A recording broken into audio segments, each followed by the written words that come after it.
تم اتنی مدت سے کہاں غائب ہو؟ اس نے میری ران پر زور سے ہاتھ مار کر اپنی باس پرس کی مخلصانہ ابتدا کی۔ تمہاری مادام سے بندھا بندھا پھر رہا تھا۔ مادام باوری کے ساتھ تھے؟ تم نے دیکھ لیا اسے؟ میری پرانی شناسہ ہے، یہ تو اب پتہ چلا کہ وہی مادام باوری ہے۔ میں نے حقیقت بتانے کے بجائے نرم الفاظ اختیار کیے۔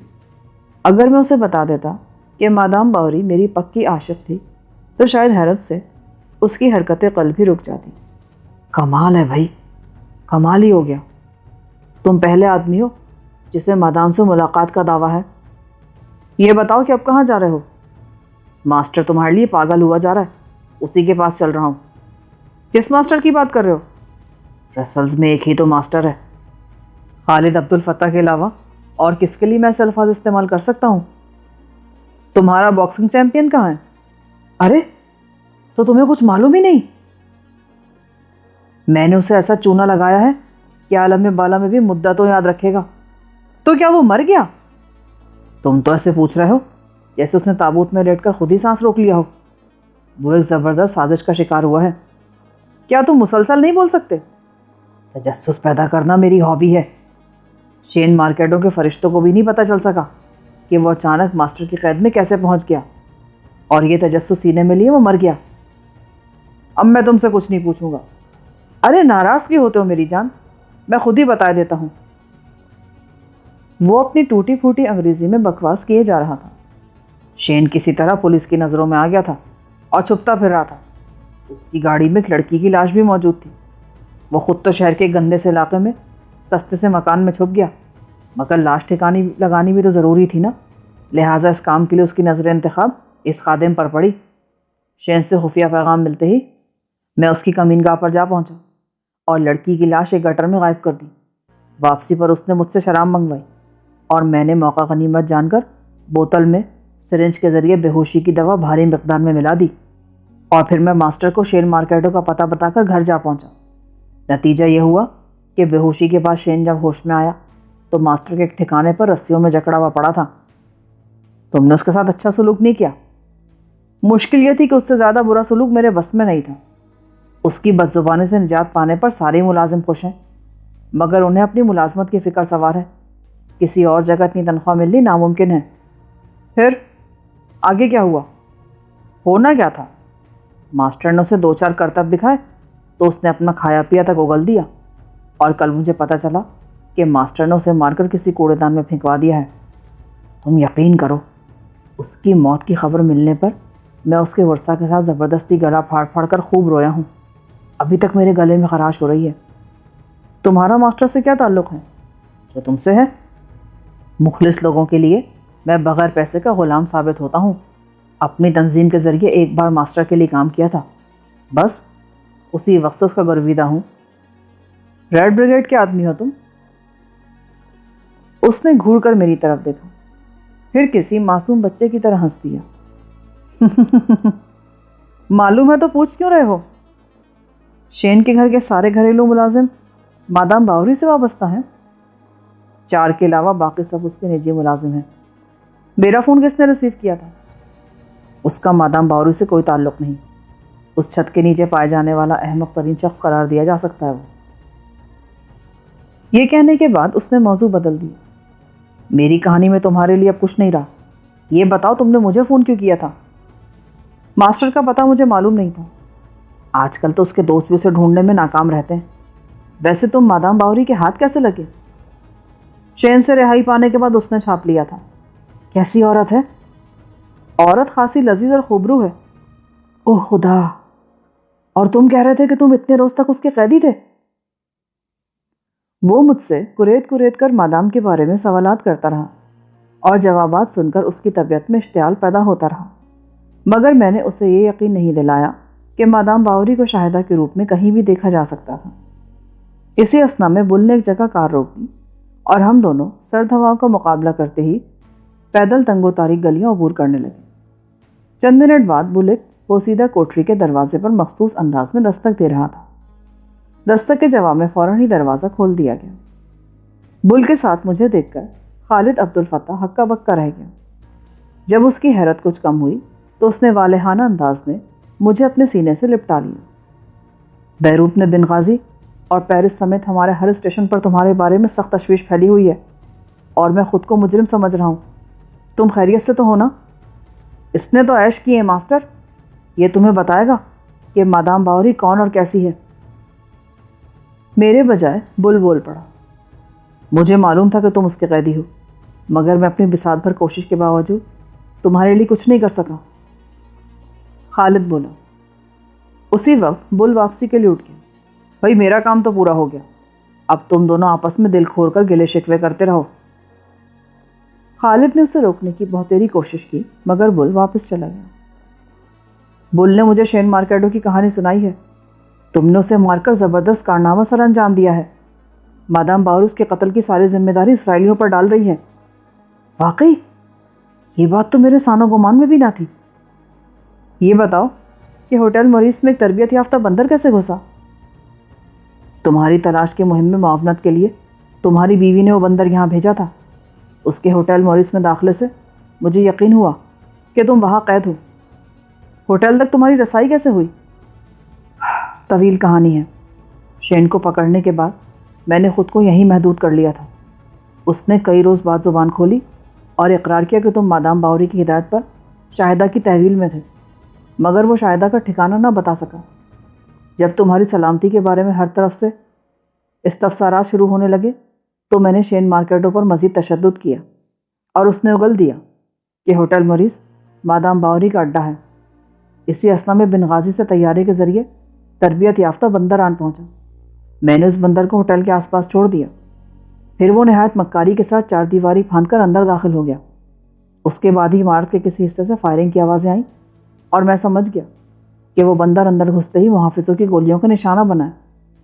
ہوٹل میں تمہاری موجودگی کا یقین ہونے کے بعد میں آدمیوں کو جمع کرنے کی کوششیں کرنے لگا تاکہ وہاں بھرپور حملہ کر کے تمہیں چھڑایا جا سکے، مگر اس وقت ریڈ بریگیڈ کے بیشتر اراکین اٹلی میں کسی اہم مشن پر تھے۔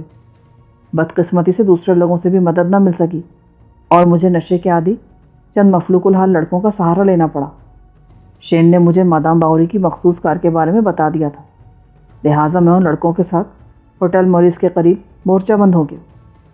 طویل انتظار کے بعد مادام کی کار آئی تو ہم نے اس پر فائرنگ کر دی، مگر وہ کار شاید بلٹ پروف تھی۔ پھر ہم پر جوابی فائرنگ ہونے لگی۔ جب جوابی فائرنگ نے شدت اختیار کی تو سارے لڑکے اسلحہ لے کر بھاگ نکلے اور میں تنہا رہ گیا۔ یوں میرا وہ منصوبہ بھی ناکام ہو گیا۔ واپس آ کر میں نے مایوسی کے عالم میں شین کو قتل کر ڈالا، کیونکہ اس وقت وہ میرے لیے بیکار بلکہ خطرناک ثابت ہو سکتا تھا۔ اس کی لاش ایک کوڑے دان پر پھینکنے کے بعد مجھے اسرائیلی سفارت خانے کی تباہی کا علم ہوا۔ پھر کل رات کسی نے LL کا دفتر تباہ کر دیا۔ اخبارات نے اسرائیلی سفارتی عملے کے حوالے سے ان دونوں واقعات کی ذمہ داری فلسطینیوں پر ڈالی ہے۔ مجھے ڈر ہے کہ کہیں پولیس تفتیش کے لیے میری تلاش نہ شروع کر دے۔ میں حیرت سے اس کی کہانی سنتا رہا۔ میرے دل میں یک پہ یک اس کے لیے بے حد احترام پیدا ہو گیا۔ وہ برسلز میں تنہا اور بے سر و سامان تھا، مگر اس نے پس پردہ رہتے ہوئے ایسے کارنامے سر انجام دیے تھے کہ کسی کا ذہن اس طرف نہ جا سکا، بلکہ انہی واقعات کی وجہ سے مادام باوری اور اسرائیلیوں میں مار کر چھڑ گیا۔ اور ابھی تھوڑی دیر پہلے مادام کی کار پر حملہ کس نے کیا تھا؟ کیا کوئی اور حملہ بھی ہوا ہے؟ ہاں، میں خود اس کے ساتھ تھا۔ حملہ آوروں نے 3 کاروں میں تعاقب کر کے گھیرا تھا۔ وہ اسرائیلی ہو سکتے ہیں، مقامی بدماشوں میں اتنی جرأت نہیں ہے کہ اس پر ہاتھ ڈال سکیں۔ مگر اسرائیلیوں نے تو آج صبح ہی مادام سے صلح کا معاہدہ کیا تھا۔ صلح؟ کس بات کی صلح؟ مادام باوری کا خیال تھا کہ اس پر پہلا حملہ شین مارکیڈو کی ہلاکت اسرائیلیوں کی شرارت کا نتیجہ ہے، لہٰذا اسے سفارتی اور فضائی کمپنی کا دفتر تباہ کرا دیا۔ ساتھ ہی فون پر دھمکیاں بھی دی تھی، جس کے نتیجے میں آج صبح ہی ان کا ایک آدمی صلح کا پیغام لے کر آیا تھا۔ اتنے اختصار سے پوری بات اس کی سمجھ میں نہ آ سکی، اور جب میں نے اسے تفصیلات سنانی شروع کی تو حیرت سے اس کا دہانہ کھلتا چلا گیا۔ مجھے تو وہم و گمان بھی نہیں تھا کہ میری کارروائیاں اتنے دورست نتائج کی حامل ہوں گی۔ جو کچھ ہوا بہت اچھا ہوا۔ قدرت ہم پر مہربان معلوم ہوتی ہے۔ شاہدہ کو دیکھ کر تو کوئی شبہ بھی نہیں کر سکتا کہ وہ مادام باوری ہے، لیکن یہ راز تم اپنی ذات تک محدود رکھو گے۔ تم فکر نہ کرو، تم بڑی زبردست خبریں لائے ہو۔ بروغل واچ کی موت اسرائیلی سیکرٹ سروس مدتوں نہیں بھلا سکے گی۔ اس معاملے میں کرنل ڈیوڈ کی دخل اندازی بتاتی ہے کہ اسرائیلی سخت دشواریوں سے دوچار ہیں اور ہر قیمت پر تمہیں حاصل کرنا چاہتے ہیں۔ تم کرنل ڈیوڈ کو جانتے ہو؟ انتہائی مکار و کینہ پرور آدمی ہے، مگر اپنے مخاطب کو مروب کرنے کے فن پر پوری طرح عبور رکھتا ہے۔ شاہدہ نے تو اسے لاجواب کر دیا تھا۔ اب مجھے یقین ہے کہ شاہدہ کی کار پر تازہ حملہ اسرائیل سے آئے ہوئے گوریلوں نے کیا ہوگا۔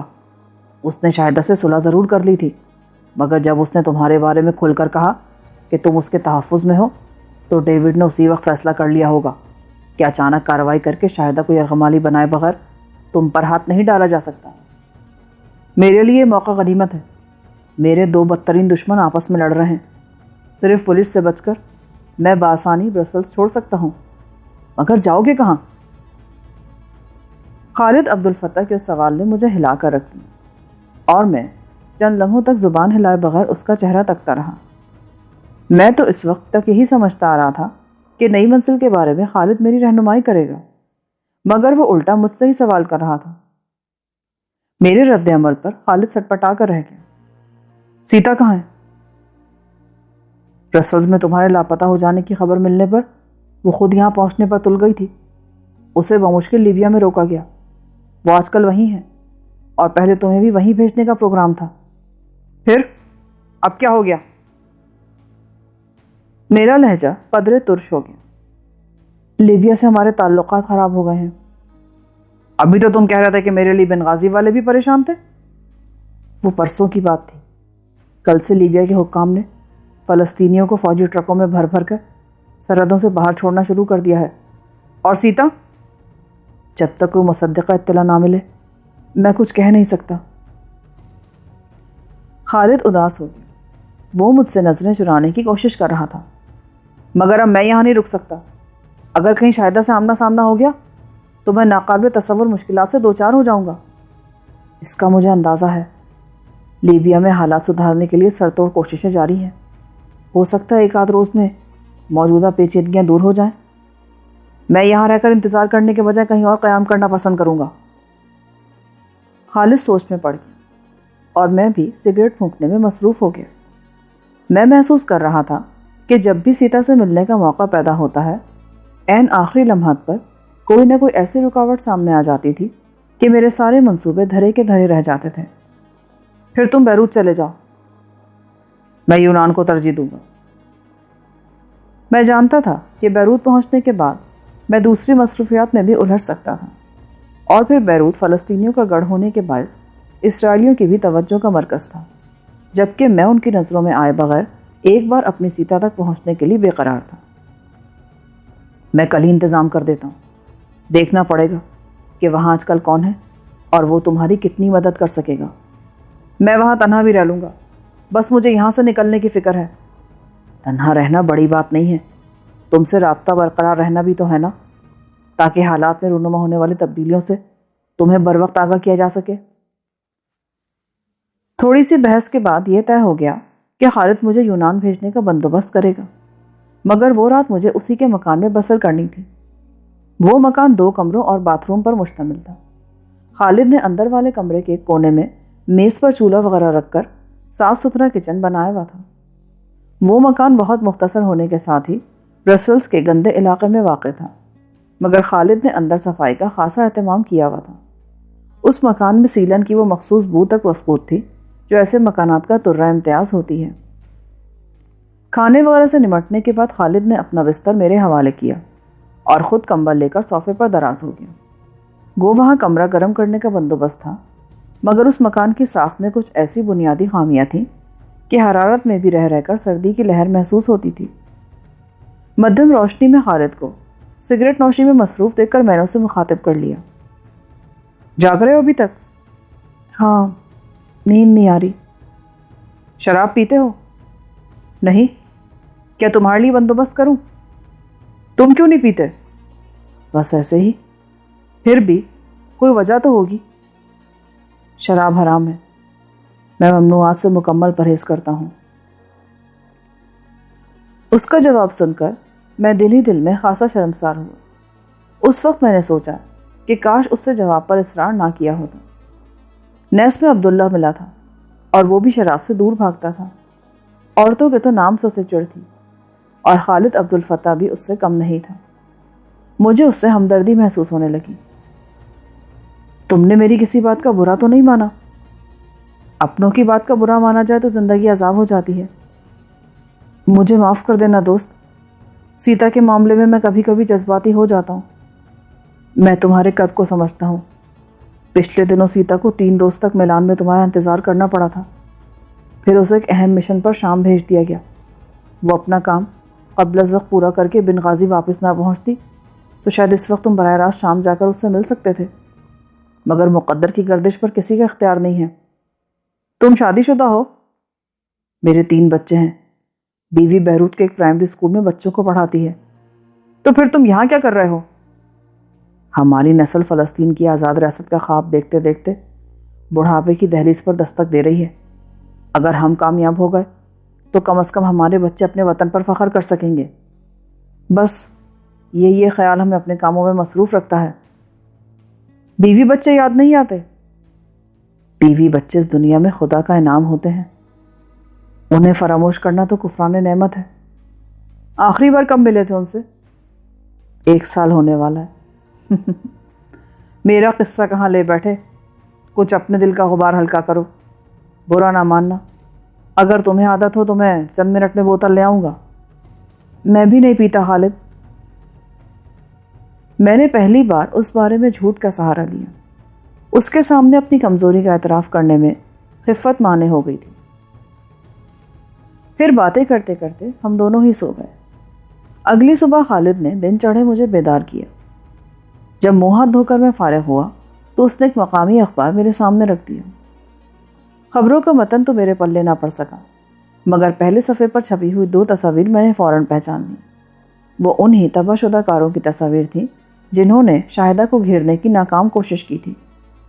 تیسری تصویر جھاڑیوں کے پس منظر میں ایک بھیانک لاش کی تھی۔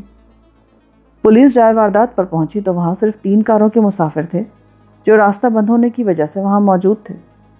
فریقین کا کوئی آدمی ہاتھ نہ آ سکا۔ چائے تیار کرتے ہوئے مجھے وہ بتانے لگا، اجلت میں بولو کہ کچلی ہوئی لاش لے کر نہ جا سکے۔ جانتے ہو وہ لاش کس کی تھی؟ کس کی؟ پرسوں اسرائیل سے 10 سیاحوں کی ٹولی آئی تھی، وہ انہی میں سے ایک تھا، مگر پولیس تمام ہوٹلوں وغیرہ کا ریکارڈ چھاننے کے باوجود اس کی یا اس کے دوسرے 9 ساتھیوں کے قیام گاہ کا سراغ نہیں لگا سکی۔ پولیس نے بہت جلدی مرنے والے کی اصلیت کا سراغ لگا لیا؟ میں نے حیرت سے پوچھا۔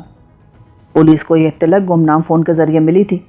پولیس نے ایئرپورٹ کے ریکارڈ سے تصدیق تو کر لی کہ پرسوں اسرائیل سے 10 سیاحوں کی جماعت برسلز آئی تھی، مگر شہر میں ان میں سے کسی کا سراغ نہیں مل سکا۔ اگر وہ خبر درست تھی تو جلد ہی مرنے والے کی شناخت ہو جائے گی۔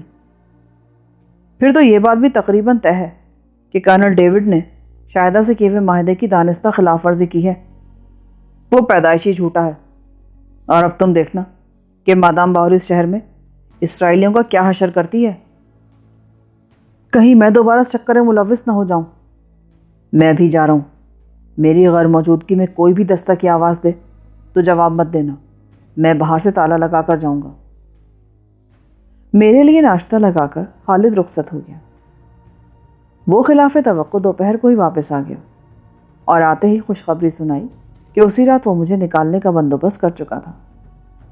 شام کا اندھیرا پھیلنے کے بعد خالد بہت احتیاط کے ساتھ مجھے لے کر مکان سے نکلا۔ تھوڑی دور اس کی کار موجود تھی۔ کہاں جا رہے ہو؟ کار روانہ ہونے کے بعد میں نے پوچھا۔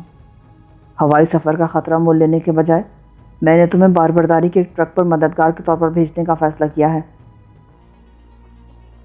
میں جواب میں خاموشی رہا۔ کچھ دیر کے سفر کے بعد جب خالد نے اپنی کار ایک ایسے وسیع احاطے کے قریب روکی جہاں اندر سے باہر تک لمبے لمبے بند باڈی والے ٹرک کھڑے ہوئے تھے تو میں چونک پڑا۔ ان میں سے بہت سے ٹرک اسٹارٹ تھے اور اپنی اپنی منزل کی طرف روانہ ہونے والے تھے، مگر جس بات نے مجھے چونکایا وہ یہ تھی کہ سارے ہی ٹرکوں پر ایک ہی کمپنی کا نام بڑے حروف میں لکھا ہوا تھا اور سرخ رنگ کے 3 دائروں کی صورت میں کمپنی کا نشان بھی نمایاں تھا۔ یہ وہی نشان تھا جو میں نے اس ٹرک پر دیکھا تھا جس سے لفٹ لے کر میں برسلز پہنچتے ہی حوالات میں جا پھنسا تھا۔ کیا بات ہے؟ تم کچھ پریشان نظر آ رہے ہو؟ میرے لیے جگہ خطرناک ثابت ہو سکتی ہے۔ میں نے تشویر زدہ لہجے میں یہ کہہ کر اسے پورے پس منظر سے آگاہ کر دیا۔ میری بات سنتے ہی وہ ایک لمحے کے لیے بھی وہاں نہیں رکا اور اس نے کار آگے بڑھا دی۔ بہت کم امکان ہے کہ تمہیں لفٹ دینے والا ڈرائیور تم سے ٹکرا سکے، مگر اس وقت ہم کوئی بھی خطرہ مول نہیں لے سکتے، اس نے کہا۔ کار ڈرائیو کرتے کرتے ایک جگہ وہ میری طرف متوجہ ہوا، مگر اس سے قبل کہ وہ کوئی بات شروع کرتا ایک گلی میں سے کوئی پک اپ تیزی سے باہر نکلی۔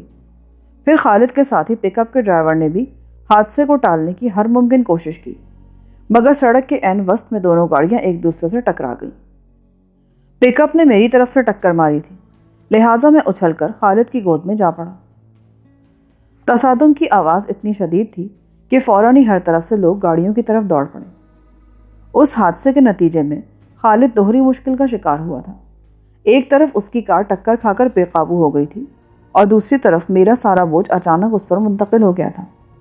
کار تیزی کے ساتھ فٹ پاتھ کی طرف بڑھی تو راہگیر چیختے ہوئے بھاگ پڑے، مگر خالد نے حاضر دماغی سے کام لیتے ہوئے پوری قوت سے بریک لگا کر کار کو روک لیا، اور یوں کوئی شخص کار کا نشانہ نہ بن سکا۔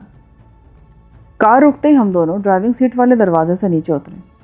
دوسری گاڑی کا ڈرائیور بھی بوکھلایا ہوا وہاں آن پہنچا۔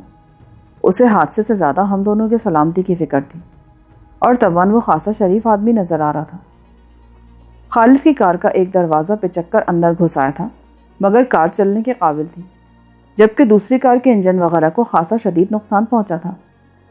ریڈیٹر انجن میں گھس جانے کے باعث کار کا انجن بھی سٹارٹ کرنا ناممکن تھا، مگر اس نے نہایت فراغ دلی سے اپنی غلطی تسلیم کرتے ہوئے ہم لوگوں کو جائے حادثہ سے رخصت ہونے کی اجازت دے دی۔ خالد نے اسے نقصان زدہ کار کسی قریبی گیراج تک پہنچانے کے سلسلے میں مدد کی پیشکش کیے بغیر اپنی ڈرائیونگ سیٹ سنبھالی اور ہم وہاں سے روانہ ہو گئے۔ اس شریف آدمی کی جگہ کوئی خر دماغ ہوتا نا تو ہم دونوں بڑی مشکل سے دو چار ہو جاتے۔ آج کا دن ہی کچھ نامہ مبارک ثابت ہوا ہے، وہ اپنی پسلیاں سلاتے ہوئے بولا۔ کبھی کبھی ہو جاتا ہے سب۔ برسلز میں خشکی کے ذریعے مال کی نقل و حمل کے کم از کم 10-12 ادارے ہیں، مگر اتفاق دیکھو کہ میں نے تمہاری خفیہ روانگی کا بندوبست اسی ادارے میں کیا جس کے ایک ٹرک سے لفٹ لے کر تم برسلز میں پہلی دشواری کا شکار ہوئے تھے۔ اگر میں اس ٹرک سے لفٹ نہ لیتا تو آج حالات اکثر مختلف ہوتے۔ ٹرک والے نے تمہیں پولیس کے حوالے کیا، وہاں سے شیر مارکیٹو ضامن بن کر تمہیں لے اڑا، اور پھر شاہدہ نے تمہیں قیدی بنا لیا۔ اگر یہ سب نہ ہوتا تو شاید تم اس وقت اپنی بیوی کے ساتھ ہوتے۔ پھر میرے بارے میں اب کیا سوچ رہے ہو؟ ابھی دماغ قابو میں نہیں آیا۔ دوسری گاڑی کی رفتار تیز ہوتی یا میرے اوسان خطا ہو جاتے تو ہماری گاڑی کو الٹنے کے قوی امکانات تھے۔ میں تو اس بارے میں سوچ سوچ کر ہی کانپ رہا ہوں۔ اتنے بڑے حادثے سے یوں بچ نکلنا، معمولی اندرونی ضربات کے سوا ہمارے بدن سے خون کا قطرہ بھی نہیں نکلا۔ اسی بات کا ثبوت ہے یہ کہ قدرت ہم پر مہربان ہے۔ تم درست کہہ رہے ہو، بعض معجزے اسی طرح رونما ہوتے ہیں کہ ساری تدبیریں اور دلائل دھرے کے دھرے رہ جاتے ہیں۔ مجھے برسلز میں ایک ایک لمحہ بھاری گزر رہا ہے، مجھے پورا احساس ہے، مگر میری رائے میں تم 2-3 دن صبر کر لو تو بے سر و سامانی کے عالم میں بھاگنے پھرنے سے نجات حاصل کر لو گے۔ یعنی تمہارے ذہن میں کوئی منصوبہ موجود ہے؟ بغیر کاغذات کے تم ہر جگہ خطرات محسوس کرتے رہو گے۔ میری خواہش ہے کہ تم برسلز سے اب مکمل سفری دستاویزات کے ساتھ ہی روانہ ہو۔ جعلی کاغذات بھی کچھ کم خطرناک نہیں ہوتے، ان کے لیے اتنا وقت برباد کر کے بھی مجھے سکون حاصل نہیں ہو سکے گا۔ جعلی نہیں، میں کسی دوست ملک کے سفارت خانے سے اصل کاغذات بنوا لوں گا۔ اس سے بہتر کیا بات ہو سکتی ہے؟ کاغذات بننے کے بعد تو میں خود بھی اپنا سفر جاری رکھ سکوں گا۔ اس صورت میں بھی تم یونان ہی جاؤ گے کیا؟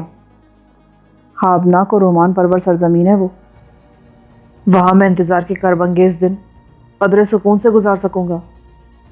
رومان کی تلاش ہے تو سویڈن جانا چاہیے، وہ لوگ تقریباً ہر قسم کی معاشرتی پابندیوں سے آزاد زندگی بسر کرنے کے عادی ہیں۔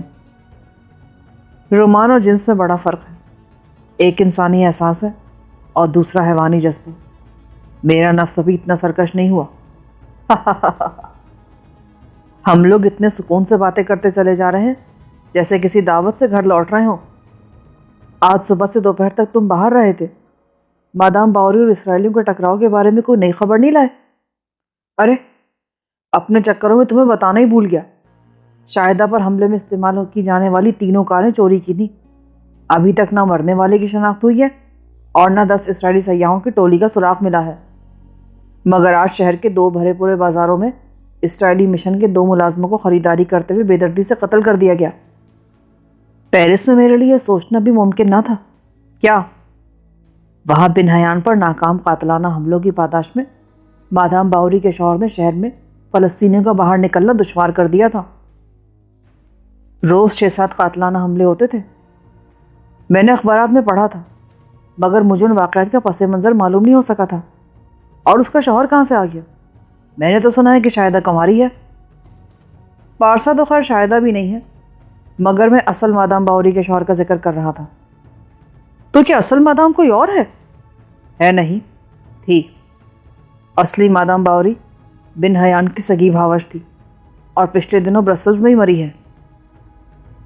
اس اطلاع پر خالد موچنکا رہ گیا۔